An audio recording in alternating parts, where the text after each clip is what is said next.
Hey, it's Chris Westfall. I'm in Grand Cayman in the Caribbean right now, and I want to answer a couple of questions that came in today on support tickets. One was, do you have a script for the entire presentation having to do with Medicare from start to finish for every scenario?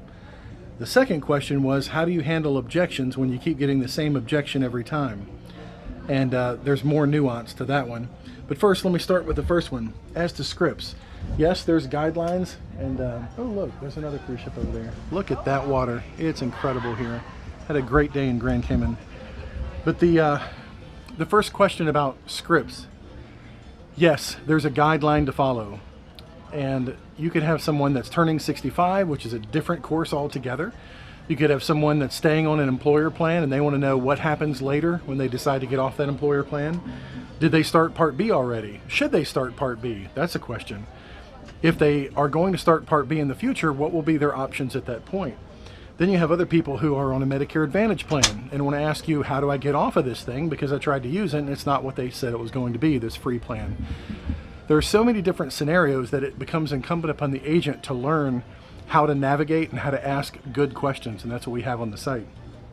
So each one of those different scenarios is going to lead you to a different conclusion and a different recommendation for someone.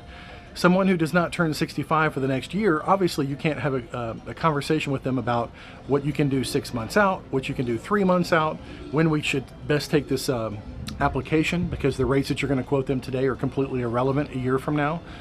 The companies that are going to be on the list from your quote engine from today are going to be irrelevant from a year from now.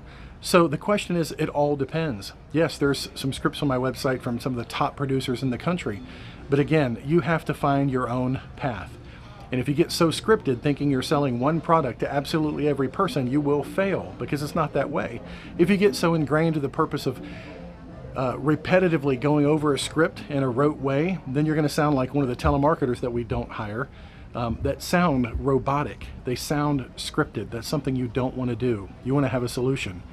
My friend Joe that lived in Pennsylvania had a wonderful example of a cold call script that he uses with people that are over 65. It's on the site. Super highly effective, and a lot of people have adopted a very similar approach. So you have to make the script your own. About objections.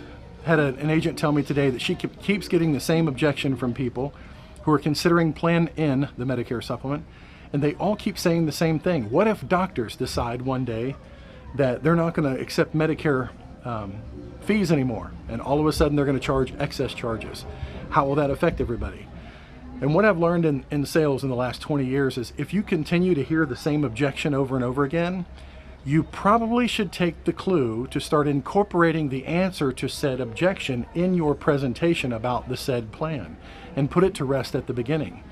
The fact of the matter is, 96 to 98% of providers accept Medicare as payment in full. And if they charge excess charges, it's typically a specialist. Most of the people charging excess charges are psychologists or psychiatrists or podiatrists. So look into the figures. It's all available for you, but incorporate the answer to those things into your presentation when you're talking about a plan that's inherently going to have as one of its modalities the expense of the potential of an excess charge.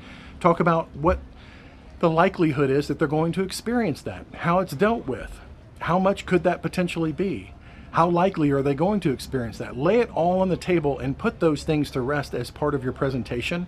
Anything that you've ever gotten as an objection, put it as part of your presentation every single time. You don't want to have them come up with it and then say, oh my gosh, my last person asked the same question. Oh my gosh, my last person asked the same question, and they got fearful because I didn't cover it before. If you fail to bring something up that's a natural objection, then it's going to feel to them like if they had to think of this on their own, maybe you're hiding something, because that's what most normal people would be asking, isn't it? Isn't that a normal part of what people would ask, since you brought up the fact that excess charges they're potentially exposed to? Yes, objections should be handled in the presentation so you don't get them repeatedly over and over again. And if you do, see, a lot of agents don't believe in what they sell. And so they plant these objections because they're like, here's something you have to look out for, and your tonality, your voice, your candor with them on the phone. If you think that Medicare supplements cost too much for people, guess what? They're going to think they cost too much too.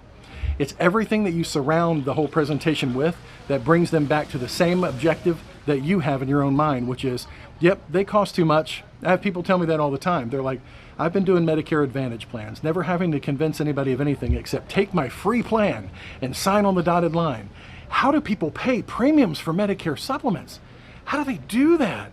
And guess what? Those agents will fail if they don't change their own paradigm about what the value is of a Medicare supplement. See, if you don't get convinced, first of all, about the quality and of the factors that you're selling and why people buy them overwhelmingly, then you're never going to be able to help somebody get through that same thing. You're going to carry those objections into every presentation. Boy, it's about 89 degrees now. I can feel it. Sun's beating down. So get your presentation straight with what's going to be covered on the products that you're going to be covering. Anticipate the objections and incorporate them into your presentation, first of all.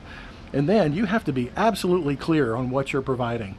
If you think final expense life insurance is no good, it's not a good value. You heard Dave Ramsey spew some stupidity about final expense life insurance and cash value life, and then you repeat those same things in just a roundabout way, or you don't sound sure of the way that you're presenting the facts that you learned through a, getting foggy there, through a script, you have to change your mind first before you attempt to change anyone else's.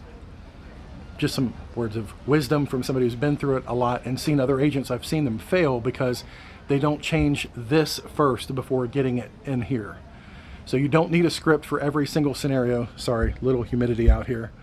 You don't need a script for every scenario. You need to play it by ear. You need to listen and ask effective questions that we do have on the website to guide you through the process. And if you have questions on a particular case, you don't know which way to go, send a support ticket. That's what membership's all about. We have a staff of people that help you with that. We have a lot of experience writing thousands of applications, be happy to help you. Also, we have an insurance discussion forum on the website. That's medicareagenttraining.com/forum. And you can ask questions of other agents that are successful in the industry.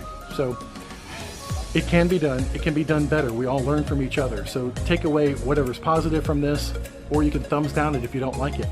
That's cool too. Interaction is all positive. Hope you're having a great day wherever you are. Talk to you later. Bye.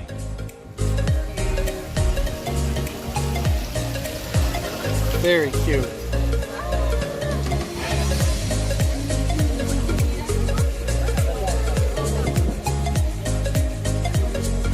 All right, Casey, get one. Casey, look at me.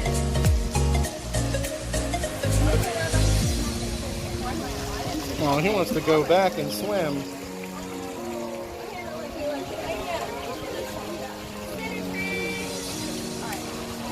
Oh, he's going.